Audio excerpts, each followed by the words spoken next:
دہلی میں منہاج interfaith and welfare foundation کے زیر اہتمام میلاد کانفرنس کا انعقاد عمل میں آیا۔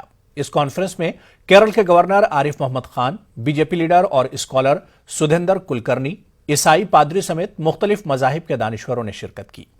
اس کانفرنس کا مقصد تمام مذاہب کے درمیان ہم آہنگی کو فروغ دینا تھا۔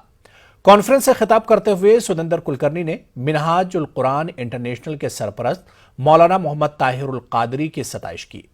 سدھیندر کلکرنی نے مولانا محمد طاہر قادری کے ذریعے دہشت گردی کے خلاف دیے گئے فتوے کو تاریخی بتایا۔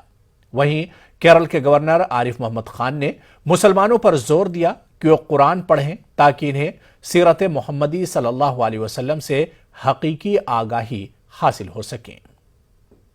انٹریکشن رہا ہے تو اس کے لیے ان کے بارے میں سب سے پہلے تھوڑا بولنا چاہتا ہوں۔ جب میں نے یہ کتاب پڑھی، فتویٰ آن ٹیررزم اینڈ سوئسائڈ بامبنگز، میں اتنا پربھاوت ہوا۔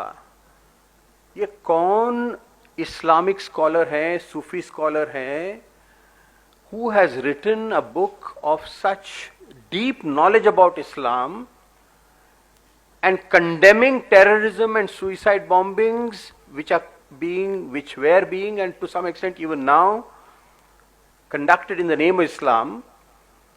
تو اسلامک نظریے سے اس کا ویرودھ کرنا اور سو انایمبیگوسلی، تو میں تو بہت ہی پربھاوت ہوا۔ ان کی دو کتابیں، فتویٰ آن ٹیررزم اینڈ سوئسائڈ بامبنگز، تو ڈاکٹر طاہر القادری صاحب نے مجھے کہا کہ میں چاہتا ہوں کہ یہ ہندوستان میں اس کو پبلش کیا جائے۔ تو میں نے کہا کہ میں اس ذمہ داری لوں گا۔ تو انہوں نے کہا کہ آپ اس کا انٹروڈکشن لکھیے۔ تو میں نے اس کا انٹروڈکشن لکھا، وہ پبلش بھی ہوا۔ اس کے بعد ان کی دوسری کتاب جہاد، دا ٹرو میننگ آف جہاد، واٹ جہاد از اینڈ واٹ جہاد از ناٹ، تو انہوں نے کہا کہ اس کا بھی ہندوستان میں پبلیکیشن کیا جائے۔ So we did it and he asked me to write the introduction to even that book. تو میں نے جب پڑھا جہاد کیا ہے، کیونکہ جہاد is one Islamic term which is most misunderstood and most misrepresented. لیکن اس کے وہ پڑھنے کے بعد میں نے میرے انٹروڈکشن میں لکھا ہے کہ this is true jihad. I have no hesitation in saying that I am a jihadi. Jihad is self-purification, self-cultivation, removal of all the impurities in oneself. That is true jihad. There is a different kind of jihad, but that is a lower jihad, which is to be exercised only in exceptional circumstances. I am honored as a Christian to be invited to speak about the beloved Prophet of Islam on this special celebration of his birth. کی وہ رفتار کہ لمحوں میں خلا تک پہنچے، تم گئے چاند تلک ہم تو خدا تک پہنچے۔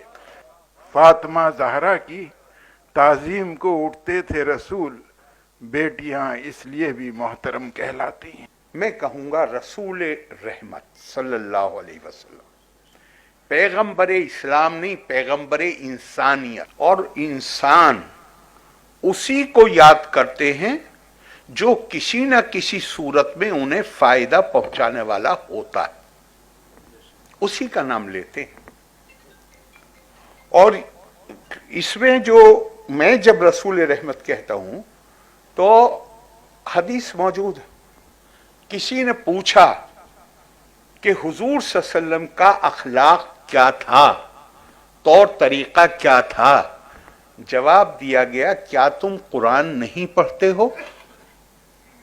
حضور کانا خلقہ القرآن، وہ چلتا پھرتا قرآن تھے۔ اس کا مطلب کیا ہوا؟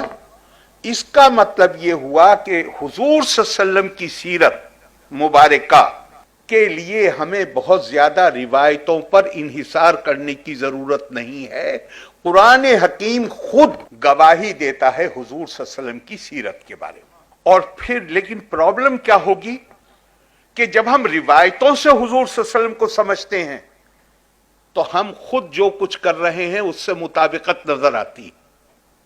لیکن جب ہم قرآن کے ذریعے حضور صلی اللہ علیہ وسلم کو سمجھیں گے تو ہم پائیں گے کہ ایک بڑی خلیج ہے اس چیز میں جو قرآن حکیم نے بتائی ہے حضور صلی اللہ علیہ وسلم کے بارے میں اور جو ہمارے طور طریقے.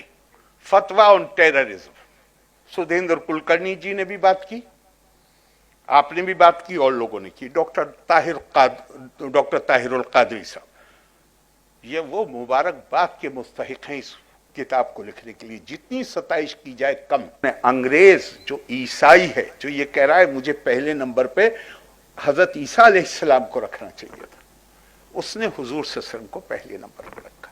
دنیا ریکوگنائز کر رہی ہے ہماری حرکتوں کی. حضور کی عظمت کو تو سب مانتے ہیں لیکن ہماری حرکتوں کی وجہ سے دنیا میں اسلامو فوبیا نظر آ رہا ہے. کم سے کم اس کو جو توحید کو ماننے والا ہے اسے ہرگز یہ قبول نہیں کرنا چاہیے کہ اسے خدا کے علاوہ کوئی فائدہ پہنچا سکتا ہے یا خدا کے علاوہ کوئی نقصان پہنچا سکتا ہے.